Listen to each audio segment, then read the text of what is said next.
Hello, it's Dr. White. I am coming to you to review the weekly chapters. This week, the chapters talked about theoretical orientation, then it also talked about relationships. The chapter on theoretical orientation or counseling theories is a little bit short, but basically, I'm not going to read the chapter to you, but I kind of want to give you an overview or what I want you to take home from that chapter. And the basic component is to think about what theory you are choosing and then how that theory applies to minority populations or how it applies to different populations. Now, there is different research out there to show that some theories work better for some populations than others. So it's something that you really need to think about. And one thing that I think is important to know is that we learn about a lot of theories. We learn about person-centered, and that's Rogerian, and we learn about Adlerian and reality therapy or choice theory and Gestalt, and think about who developed all of those theories. All of those theories were developed by white European older men. So, and think about who their clients were when they were developing these theories, which tended to be white men, and then that kind of transitioned into being some white women.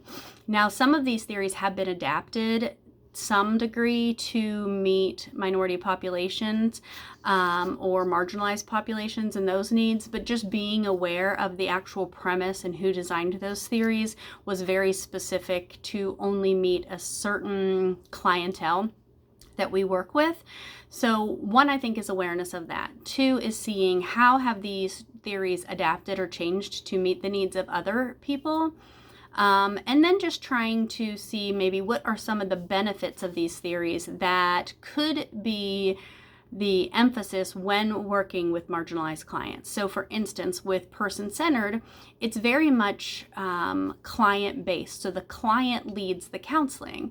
Well, for some, they think that that is very multiculturally appropriate because it doesn't, like, if the client is leading it, then whatever the client's culture is leads that session.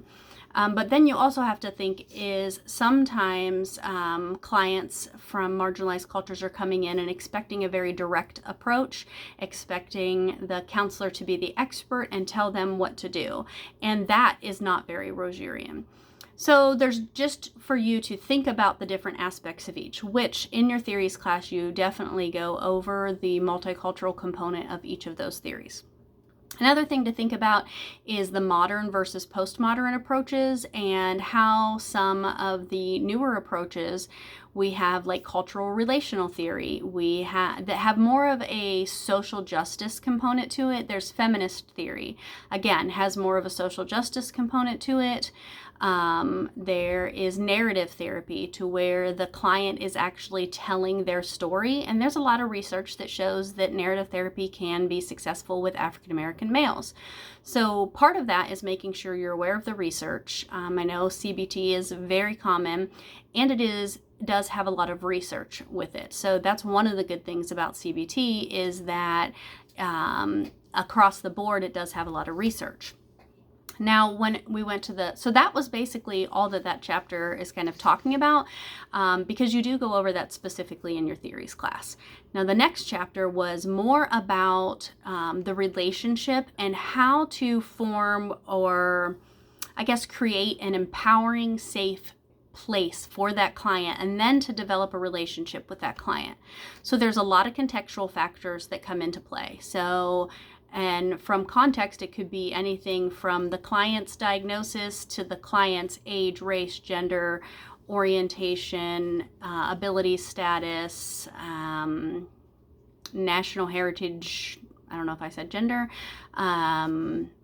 location, a lot of different things. But there's also the context of the actual counseling office. Where's your office located? What time and hours are you available? What language does the counselor and the counseling staff speak? Is it handicap accessible? I mean, there's a lot of contextual factors about the agency or the location, and then also about us as the individual counselor. How do I identify my level of awareness, the things that I have in my office? If I had wallpaper of the Christian cross, I mean, that is going to be a context in my office that some clients might not be comfortable with. So we just have to be very aware that there's so many things that come into play, but a lot of those we do have control over, and we have to look at them and make sure that they are meeting the needs, not only like through our own personal lens or our worldview, but what our clients are bringing. What do our clients need? One example of this is I worked in an agency, and we always were bidding for like who got the best chairs as far as counselors would go. It's like, oh, if there was a chair without arms, you wanted to steal that chair or take that chair and get it in your office, because there weren't a lot of chairs without arms. And we had a lot of clients who had disabilities or who were overweight and just preferred to be in the larger chairs. Because think about coming to an office, then having to walk up or down stairs when you're not comfortable or physically fit to do so, and then having to squeeze into a chair that like pushes in on your sides, and sitting there and talking. Not only are you physically uncomfortable, but now you're emotionally uncomfortable because you're talking about all these things. So that's like a contextual issue that like we can do something about. Then there's just the relationship in general. Are we aware of what books, what magazines, how our offices are decorated, and how that impacts that client? Is it age appropriate? Do we have resources for clients across the board? Same thing on our website. Do they see pictures of people who look like them? Is it available in Spanish? Is it available in text for people who have dyslexia, hearing impaired, those sorts of things? So there are a lot of things that we could do to really strengthen that relationship, even I guess before the client comes in. Then when the client comes in, we're thinking, how am I going to create an empowering space for this client?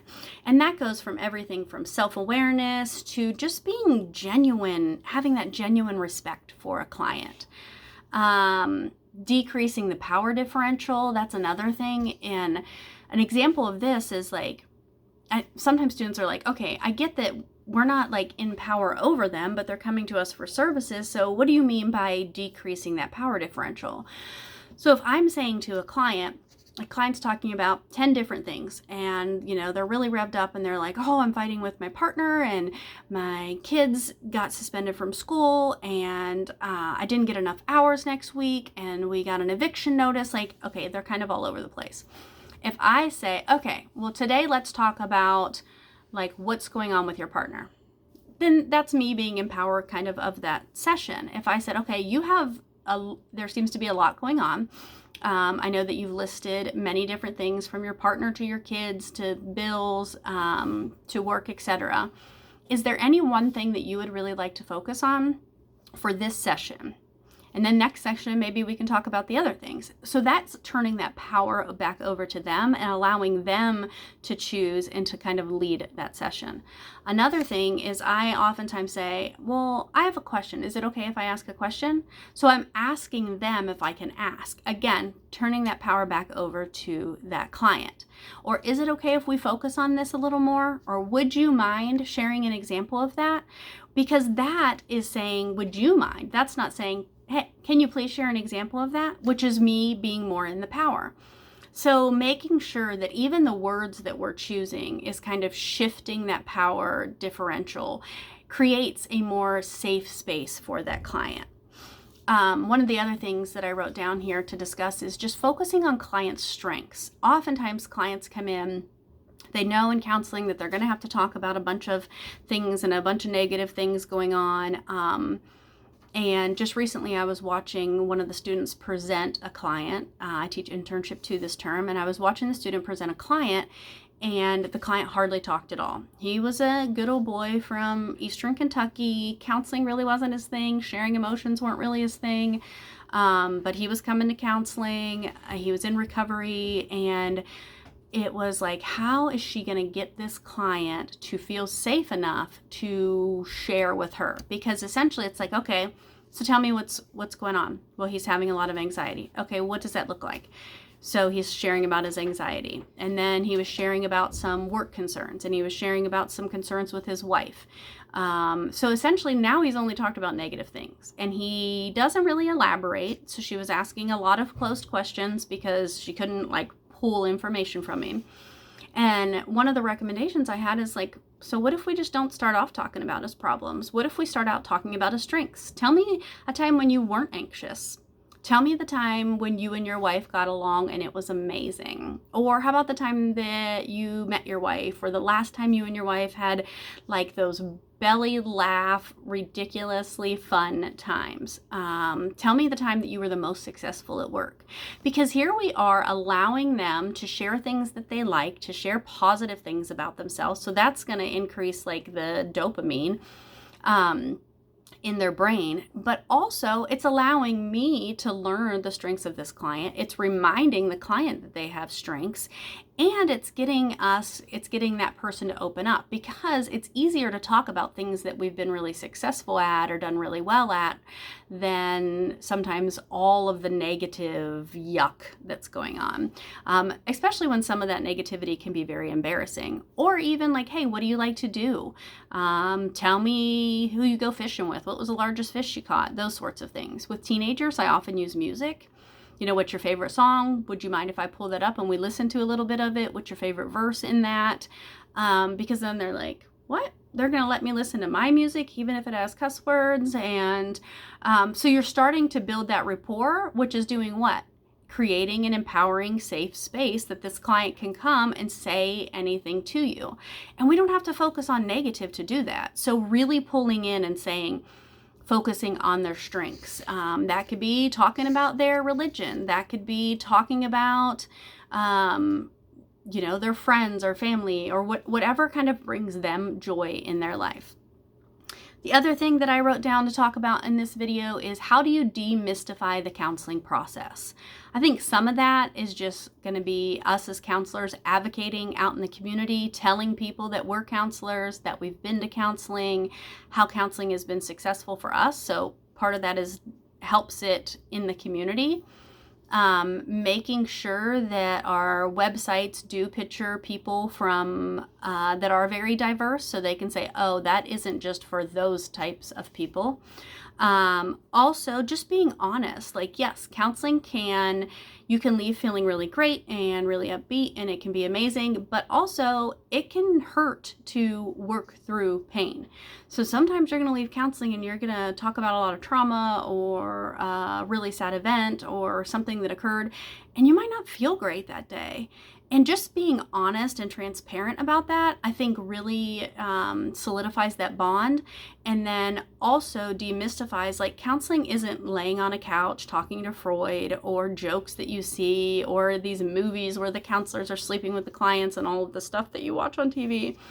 But what is it? It can be client-led. We can talk about the issues that are important to you. I'm here to walk alongside your journey. You're the expert in your life, and I might have some book expertise or some skills and techniques. And if we put my skills and techniques next to your expertise on your life and your cultural dynamics, and we walk through this journey together, hopefully we can figure out some things, develop some skills to help us not have as much stress and improve quality of life. And that's kind of how I explain the process. There are going to be ups and downs in the process. Asking the client to make sure that they are open with me if they're uncomfortable sharing something, or if I have inadvertently crossed the line or been offensive in any way, that I want it to be an open place that they can feel comfortable correcting me and things like that. So that is all about kind of how you're establishing this relationship. It's not like going in and pretending like, hey, we have everything the same in common. Sometimes it's like, hey, you identify as a Black male, or how are you with having a white female counselor? Like, are there components of that make you uncomfortable? And actually discussing that, broaching the topic and saying like, hey, I recognize that we have these differences, and I want to put that out there on the table and say, are you okay with this? And are there things that we need to tackle before we even go into this counseling relationship? And that can be, not just race, that could be orientation or ability or, nationality. That could be any of those different components. So those were your chapters for this week. At this point, you probably already read them, and they were pretty short chapters, but I kind of want to give you an overview and just kind of my thoughts on those. So I hope you enjoy. Have a great week, and I'll see you soon.